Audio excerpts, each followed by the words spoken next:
What is going to happen in the German elections, which are happening this weekend? We will tell you, and we will also give you the geographical and historical key that unlocks the secret to German politics. That's coming up in this episode of the BBC's daily news podcast, Newscast.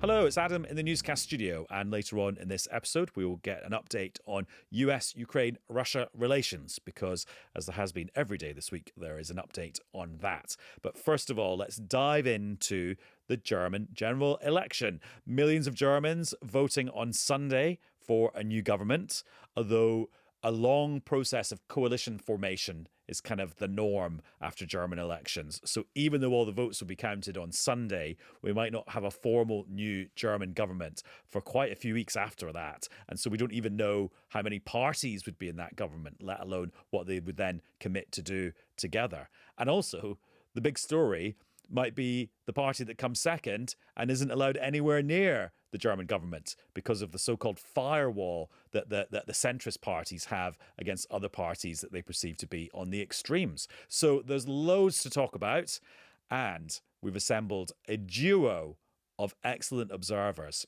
And I should say at this point, the email I get the most on Newscast is people saying, can we have more Katja? Well, today we're delivering, because we've got two Katjas to talk us through the German elections. First of all, we've got our own Katja Adler, who's in Berlin. Hello, Katja. Hello. And we're also joined by the historian Katja Hoyer, who's the author of Beyond the Wall, East Germany, 1949 to 1990. Hello, Katja. Hello. So I'm going to try and make this as seamless as possible with two Katjas. You can never have too many. Next time, Adam, can I ask you, because apparently there's another Katya Adler. Is there? And I'm in Berlin at the moment, and I think she must be in Berlin at the moment as well, because she's a politician. Other Katya, have you met the Katya Adler? No, I haven't, no. I mean, that would be the dream, to have two Katja Adlers. But anyway, right, welcome both of you. Katja Adler, before we get into the politics and the analysis, can you just give us a kind of brief explainer of how the German federal electoral system actually works? Like what's being voted on here? So this is a general election. It's a snap election, so it's an election that comes early because the outgoing government collapsed, well, for all sorts of reasons. It was bickering for months, much of the despair of Germans who feel that a lot in their country is broken. The straw that broke the camel's back was something called a debt break, which sounds boring, but it's really important in Germany. It really chimes with what we're talking about in the UK as well. If a country feels broken, how much should a government borrow to try and boost growth? And in Germany, there's been fundamental underinvestment in infrastructure, for example. So, a lot of people tend to think of Germany, this powerhouse of Europe, and shiny cars and everything. Well, trains are so delayed. They're more delayed than our trains in the UK. That's according to the Financial Times research, if you can believe that. And potholes on the roads, and more than 4,000 bridges either broken or, not fit for purpose. People still use faxes. You can sort of go on and on and on. But governments here have their hands tied by a debt break that's written into the constitution. And because it's in the constitution, you need a 2/3 majority in parliament to change it. And that is in the end what brought down the old government. So we've got snap elections for a new one. And that is going to be a big focus of the next government, as is migration, the economy, the war in Ukraine, and many other things. In order to get into the German government, you need to get 5% of seats, votes to get into the government. So forming the next coalition government, it's normally a coalition here, is relatively easy if only the bigger parties get in. But if some of the smaller parties just scrape past the 5%, that makes coalition building a lot harder. And that means another weaker government with lots of infighting in Germany, which means a distracted Germany, which is a disaster for the EU at the moment and for Europe more broadly, when we're talking about having to work together more on defence and decide how to deal with Ukraine and Donald Trump in the White House. And we should say that when you talk about the debt break, that's break spelled BRAKE.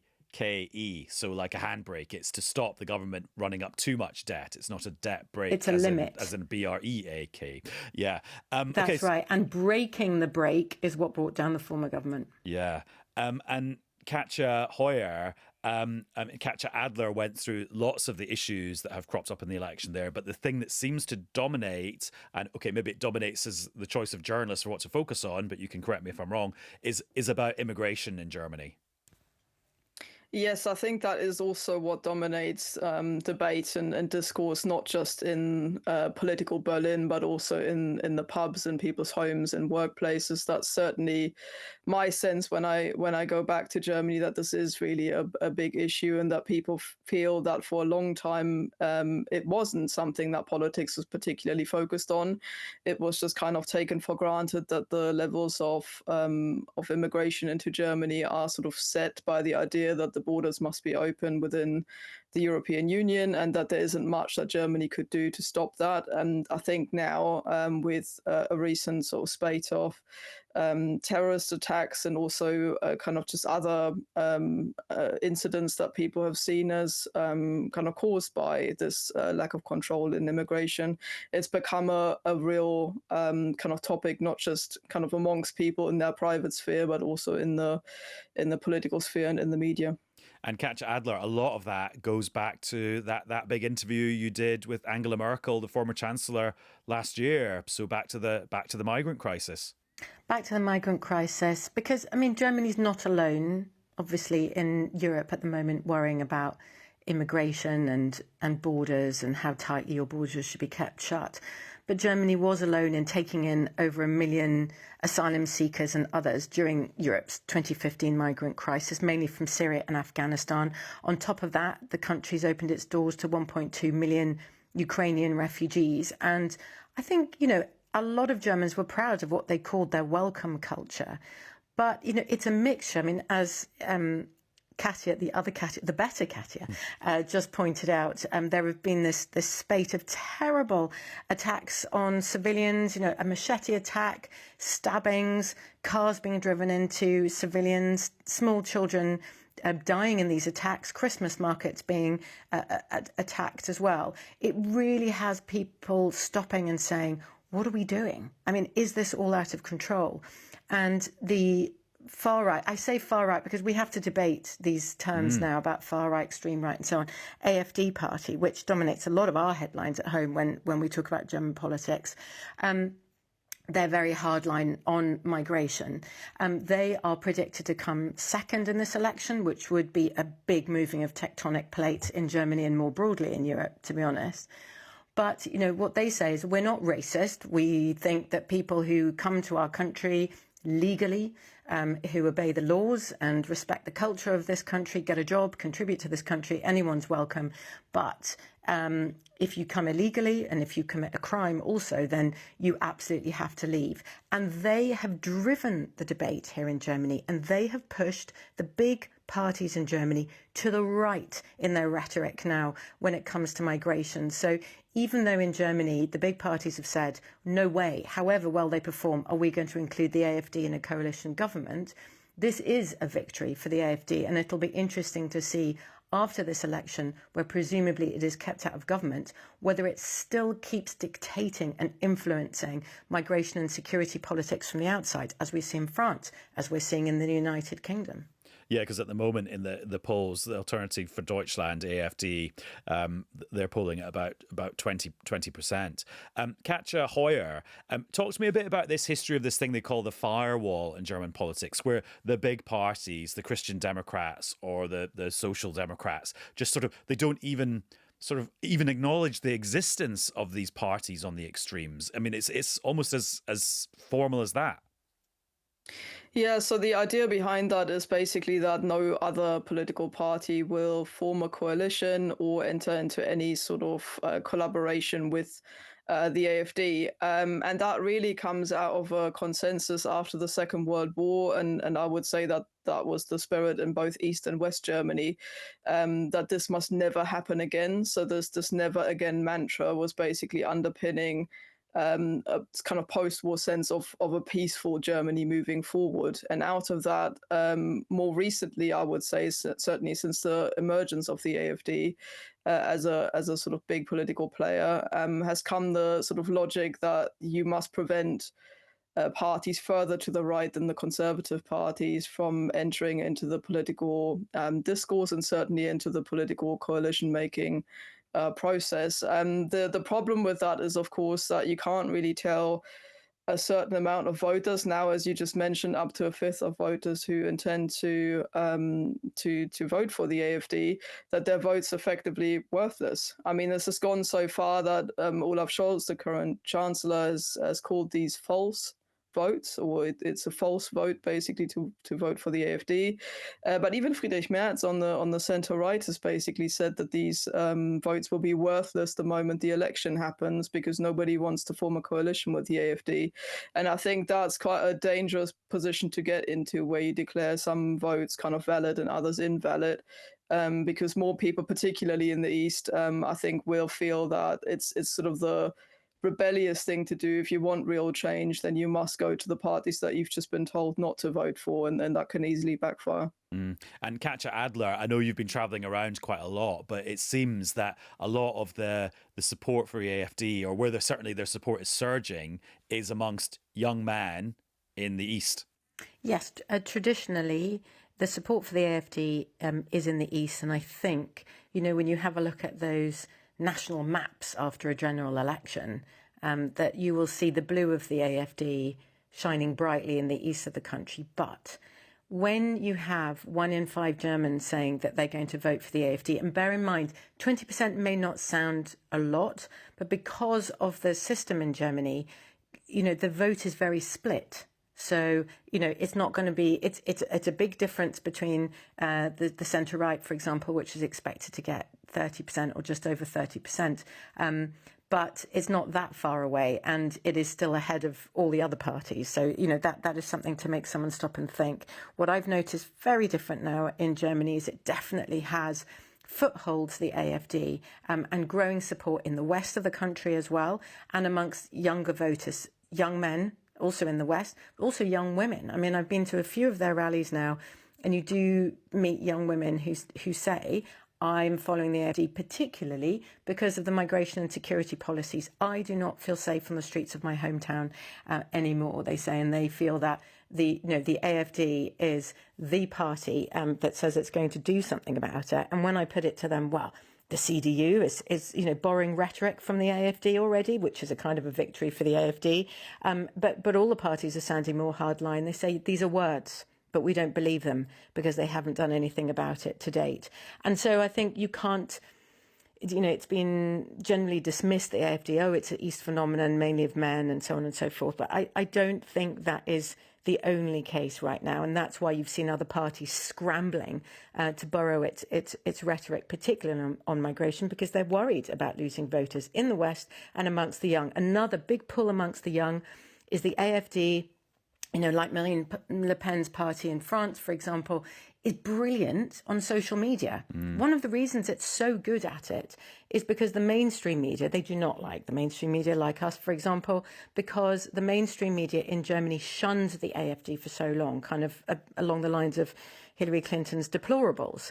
And so the only way to get their message across was to jump on social media before other parties did. But of course, they're now very skilled at it. So they know for oldies, well, middle-aged people like me, they would sort of advertise what, their slogans or whatever, or their messages on Facebook. And for millennials, they might be on Instagram. And for the young ones, they're on TikTok. They're very, very skilled at it. And if you look at the European elections from June, young people really flock to the AfD because you can vote there from the age of 16. And as much as the Greens used to be the favoured party of youngsters, the Greens lost and the AfD seem to have won that chunk in the European elections. So it is at the moment not a party that's going to win, not a party that's going to end up in government, in coalition government, unless there's a massive upset here. But it's definitely a party to be watched, and that's being watched elsewhere in Europe because...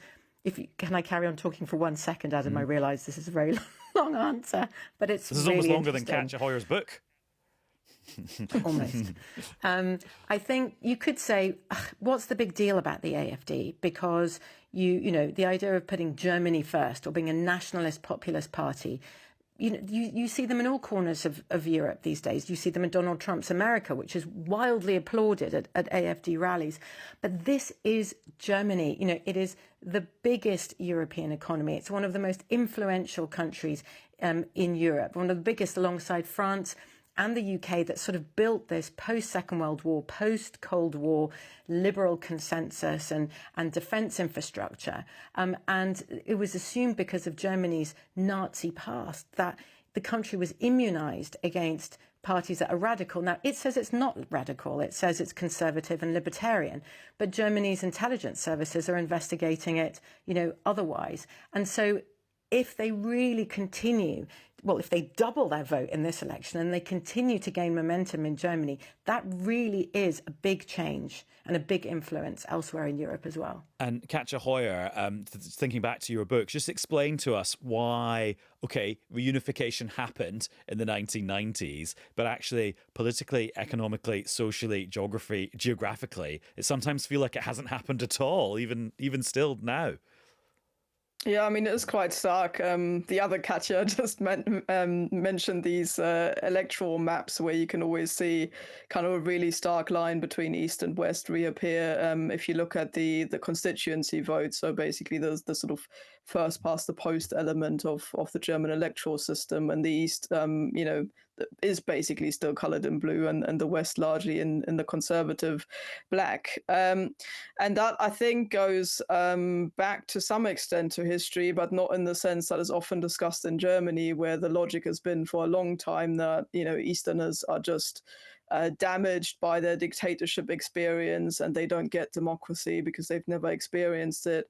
I would push strongly back on that because, for one thing, if you look at the early elections in the 90s, you can see basically that shortly after reunification, there was a huge amount of enthusiasm in the East for the Western political system, and the vast majority of East Germans voted for the traditional West German parties, particularly the CDU, CSU, the conservative parties. And you basically only saw that change in the course of the 2000s and then basically up to now. And I think a lot of that is to do with the experience that people have had afterwards. There's a huge demographic change, so about a quarter of the population have left since 1990. It's people like me. I'm a classic example of that. I was still born in East Germany and then basically left the moment I could, as did most of my sort of friends and the people that I knew of my age. So that is a factor. Those who are left behind are sort of literally left behind. And there's a sense of pessimism about that I think the AfD and other parties are quite good at feeding into. And then on top of that, and this I think is the biggest factor, is that because of 40 years of socialism, you effectively created a largely sort of working class, rural, small town kind of community of people who aren't naturally inclined towards liberalism in the same way that we see, I think, in the north of England or in the Rust Belt states in the US as well. It's the same types of voters who are drawn to the same sorts of parties elsewhere as well, only they're far more concentrated in the East for those historical reasons than they are in West Germany. But it's interesting to see that in areas like, say, the Ruhr region in the far west, sort of Germany's traditional industrial heartland, many voters are also turning to the AfD kind of for the same reasons, because they are disgruntled working class voters who basically have issues with migration, but also the economic situation and just the general feeling that the consensus isn't working for them anymore. So interesting. And Katya Adler, I'll give you the final word. I mean, it's almost certain that Friedrich Merz, the leader of the CDU, the centre-right, will be the chancellor. What's uncertain is just the size and shape of his government. Give us a little pen portrait of the possible next chancellor. Somebody who really, really did not get on with Angela Merkel, who you may remember, a former German chancellor not that long ago. She stood down after 16 years in 2021. And she knocked him off his perch, because when she pitched up on the CDU scene as a young politician, he was kind of the next in line, destined for power. And she pushed him off his perch. He never really recovered from that. He ended up flouncing out of politics for a while and going into business. And he is known to lose his temper. So I think that's something to watch, because we're saying goodbye to Chancellor Olaf Scholz, who is nicknamed in the media in Germany Scholzematon or something. Basically he's seen as very phlegmatic and unemotional. And Friedrich Merz is quite strident in tone. He's learned to smile a lot more during this campaign, by the way. I think that's because he's feeling confident and as if his dream of becoming Chancellor really is at hand. But yeah, he can lose his temper quite quickly. And Germany is all about coalition building. It's all about consensus politics. So, that could be difficult for him. One thing he's pledging is to invest more, and I mean personally, in Europe. And the EU definitely has missed Germany in recent years. Olaf Scholz felt like he was extremely absent, and the EU is in a difficult time. The economy is sluggish, worried about Russia, worried about China, worried about the United States, and Germany is the co-motor of the EU in theory alongside France. Also, Germany is a big NATO power, even though its military is not in a very good state at all. But again, it hasn't been seen as a big decision maker inside NATO. The UK and France want to hear more, want to feel and see more from Germany militarily, but also politically. And Merz promises to do that. He's a transatlanticist, so he wants to be friends with the US, but he's very much of a mind that Europe needs to stick together and that Ukraine needs to be protected.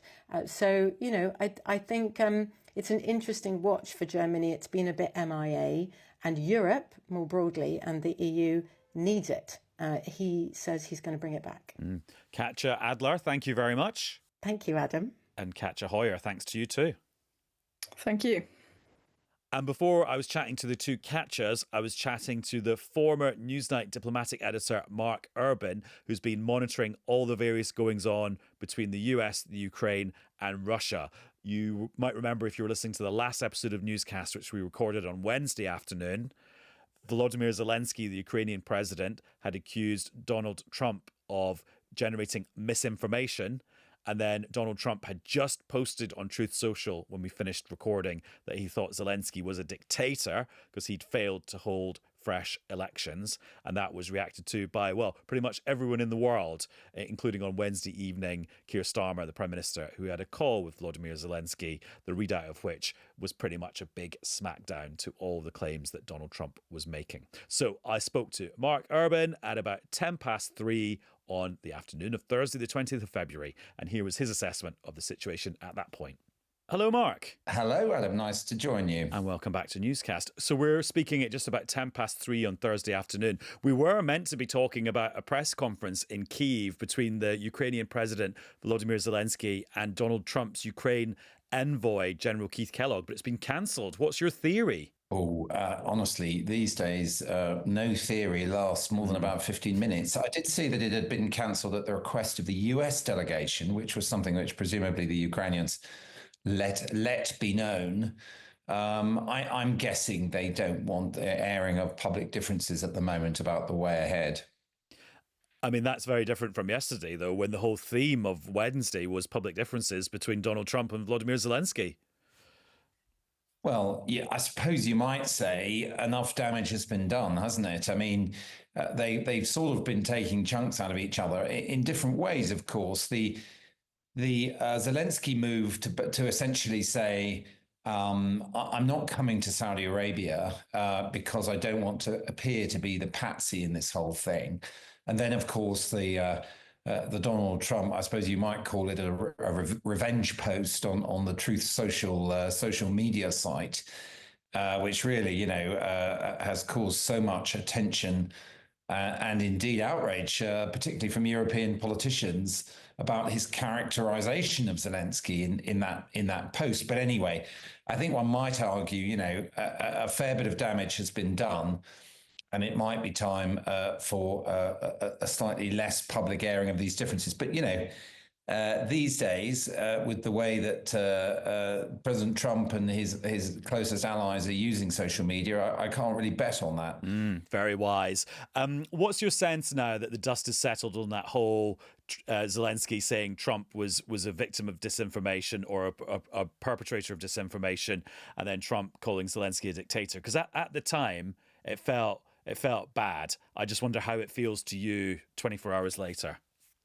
I don't know whether to go into the sort of camp that says, pay attention to what he does rather than what he says. Here's an interesting thing about the world we're in at the moment, where there is clearly public pressure being applied by the US, both the president and the vice president, on this issue. American weapons are still going to Ukraine. And it's fascinating to ask the question, well, what has changed in real terms on the ground? I mean, clearly, Russian attacks are still happening on the Ukrainian power grid or on the front line in the Donbass. And American and European and all sorts of other weapons are still going to Ukraine. So there's a lot of noisy positioning around this question of how the conflict might be brought to an end. And clearly, Donald Trump regards that as a kind of election campaign commitment that he now has to deliver. But, I think right now, if I looked at where we are, I mean, for example, the comments we've seen before today from General Kellogg, who's in Kyiv at the moment, of course, and from Marco Rubio, the Secretary of State in Saudi Arabia, lead me to think I'm really not sure at all that Zelensky will go along with this.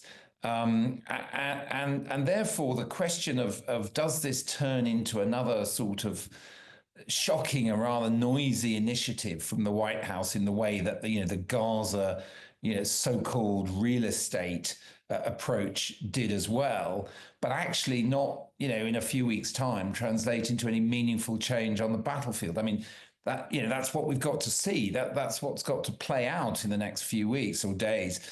But I'm not convinced that Zelensky will go along with it.